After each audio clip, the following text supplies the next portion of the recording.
Hello বন্ধুরা, আরেকটি নতুন পর্ব নিয়ে আবারও হাজির হয়ে গেলাম। আজ আমি এই কিছু টুকরো কাপড় দিয়ে আর এই কালারের কাপড়টা দিয়ে একটি সুন্দর পাপোশ তৈরি করে আপনাদেরকে দেখাবো। তো চলুন পাপোশটা কিভাবে তৈরি করছি দেখে নেওয়া যাক। সবার প্রথম আমি দেখে নিব এই কাপড়গুলি যে আমি কেটে রেখেছি এগুলি মাপ কতটা করে আছে সেটাই দেখব। লম্বার মাপটা এখানে আমার অনেকটাই লাগবে, লম্বার মাপটা আমি বললাম না, আমি মাপ দেখবো শুধু চওড়ার মাপটা এই কাপড়গুলি সমান মাপ রয়েছে কিনা। এই যে 2.5 ইঞ্চি রয়েছে চওড়ায়, 2.5 ইঞ্চি করে আছে, প্রত্যেকটা কাপড়ই এখানে 2.5 ইঞ্চি করে রয়েছে। এখন আমি এই পেপারটা দিয়ে এরকম হার্ট শেপ করে একটা ডাইস কেটে নিয়েছি, আর এই ডাইসটা দিয়ে এখানে আমি 3-4 পিস কাপড় কেটে নিয়েছি। আর কাপড়গুলিকে কেটে এই যে দেখুন এরকম ভাবে আমি জয়েন দিয়ে নিয়েছি, তারপরেই কিন্তু এই শেপটা দিয়েছি কেটে, মানে পেপারটা দিয়ে। তো এখন আমি এটার মধ্যে যে টুকরো কাপড়গুলি কেটেছিলাম সেই টুকরো কাপড়গুলিকে এর মধ্যে জয়েন করব। তো জয়েন করার জন্য আমি এখানটা একটা দাগ টেনে দিব এরকম করে। এখন এই টুকরো কাপড়গুলিকে এখানে এরকম করে রাখবো, তারপরে সেলাই দিয়ে আটকে দিব। তারপরের কাপড়টা এর উপরে এরকম উল্টো করে রাখবো, রেখে তারপরে সেলাই দিয়ে এটাকে এরকম ভাবে সোজা করে দিব। ঠিক সেম ভাবে এরপরে কাপড়টাকেও আমি এরকম ভাবে এর উপরে রাখবো, রেখে সেলাই দিয়ে দিব, তারপরে এরকম ভাবে সোজা করে দিব। তো এরকম ভাবে এই যে আমি দাগ দিয়েছি এই পর্যন্ত আমি ডিজাইনটাকে রেডি করে নেব। এই সাইডটা কিন্তু এই টুকরো কাপড় দিয়ে আর আমি কোনো ডিজাইন করব না, এটার মধ্যে আমি অন্য একটা কাপড় দিয়ে আমি ডিজাইনটা করব, সেটা আমি পরে দেখাচ্ছি। আগে আমি এইটুকু ডিজাইন রেডি করে নিই।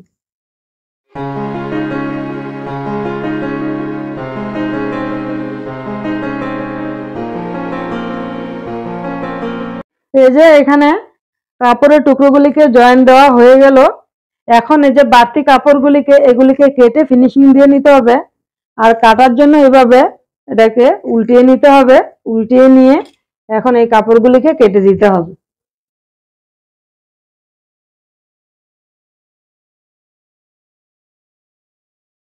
এই যে সাইডের কাপড়গুলি কাটিং করা হয়ে গেল।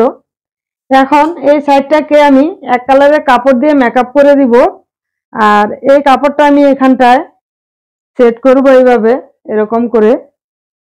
তারপর আমি পিন দিয়ে আটকিয়ে নিব, আটকিয়ে নিয়ে তারপরে এটাকে পুরো চারপাশে সেলাই দিয়ে তারপরে বাড়তি কাপড়গুলো আমি কেটে বাদ দিয়ে দিব।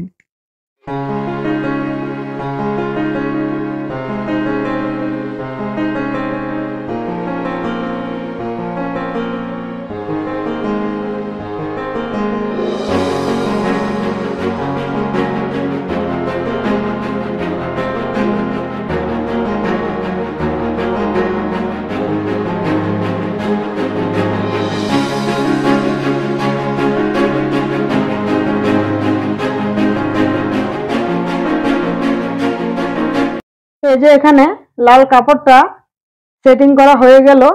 এখন যেটা করতে হবে এই সাইডটায় এটা লাল কাপড় দিয়ে পাইপিং বসিয়ে দিব। কারণ কি এই যে সাইডটা আপনারা দেখতেই পাচ্ছেন যে এটা কাঁচা রয়েছে, এটাকে ফিনিশিং দিতে হবে। তো এটাকে ফিনিশিংটা আমি এই লাল কাপড়টা দিয়ে দেব। পাইপিংটা যখন বসাবো তখন এইভাবে ধরে পুরো ঘুরিয়ে এই সাইডটাকে আগে আমি একটা পাইপিং বসিয়ে নিব।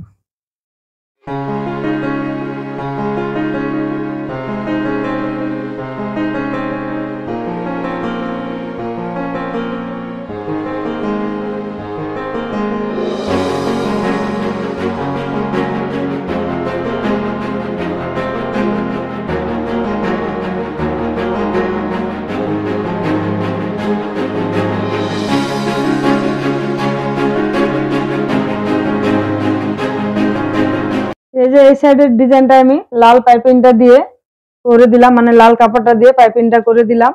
এখন এই লাল কাপড়টার এই সাইডে এই হলুদ কাপড়টা দিয়ে পাইপিং দিব, বাকি যে অংশটা রয়েছে এর মাঝে মিডিয়ালে একটা পড়বে, আর এই এক সাইডে এদিকটায় গিয়ে এই হলুদ কাপড়টা দিয়ে পাইপিংটা দিব।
এই যে বন্ধুরা, এখানে আমার পাপোশটা পুরো রেডি হয়ে গেল।